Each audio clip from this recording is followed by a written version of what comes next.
जैसे ही बारी को हॉस्पिटल में होश आएगा तो बारी का बाप उससे मिलने कमरे में जाएगा तो बारी अपने बाप को देखकर मुंह फेर लेगा, जिस पर उसका बाप बहुत ज़्यादा शर्मिंदा होकर अपने बेटे से कहेगा कि इस तरह मुझसे मुंह मत फेरो, मैं आगे ही बहुत शर्मिंदा हूँ। जो कुछ मैंने तुम्हारे और प्रीशे के साथ किया है मुझे माफ़ कर दो।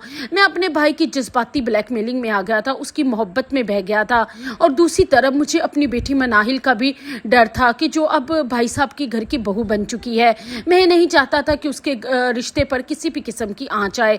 इसीलिए उनका मुझ पर जोर था कि अनाया को मैं अपने घर की बहू बना लूं। इसीलिए मैंने ये सब कुछ किया, लेकिन मुझे माफ़ कर दो। मैंने अपने बेटी की मोहब्बत को समझा नहीं।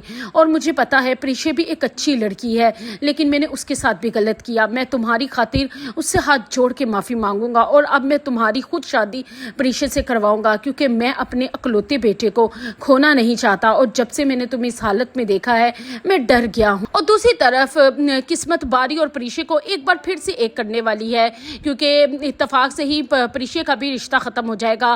प्रीशे की सुतेली माँ रुमैसा तो बहुत खुश होगी कि प्रीशे का उसने रिश्ता ख़त्म करवा दिया, लेकिन उसको जब ये पता चलेगा कि प्रीशे का तो इससे भी अच्छा रिश्ता आने वाला है तो उसके तो तन बदन में आग लग जाएगी। क्योंकि बारी अपने बाप और बहन के साथ है। जब प्रीशे के घर पहुंचेगा तो दरवाज़ा खटखटाएगा तो प्रीशे गेट खोलते ही बारी को देखकर हैरान रह जाएगी, साथ ही अपने बॉस को देखेगी और मनाहिल को देखकर तो और डबल हैरान हो जाएगी। जिस पर बारी का बाप प्रीशे से कहेगा कि बेटा हमें अंदर आने दो, तुम्हारे घर में बड़े मौजूद हैं।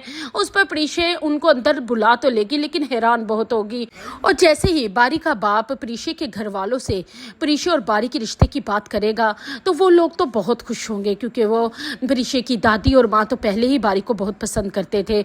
और इस तरह रिश्ता उनकी बेटी के लिए इतनी अच्छी जगह से आ जाना उनके लिए खुशकिस्मती से बढ़कर कुछ नहीं होगा। जैसे ही प्रीशे के बाप और उसकी सुतेली माँ रुमैसा को मशवरे के लिए बुलाया जाएगा तो रुमैसा तो बारी का रिश्ता देख के ही उसके तो तन बदन में आग लग जाएगी कि उसने तो अल्लाह अल्लाह करके प्रीशे का एक रिश्ता ख़त्म करवाया था, तो एक और अच्छा रिश्ता प्रीशे के लिए आ गया और अब ये इसे कैसे ख़त्म करवाए, वो इसी साजिश में लग जाएगी।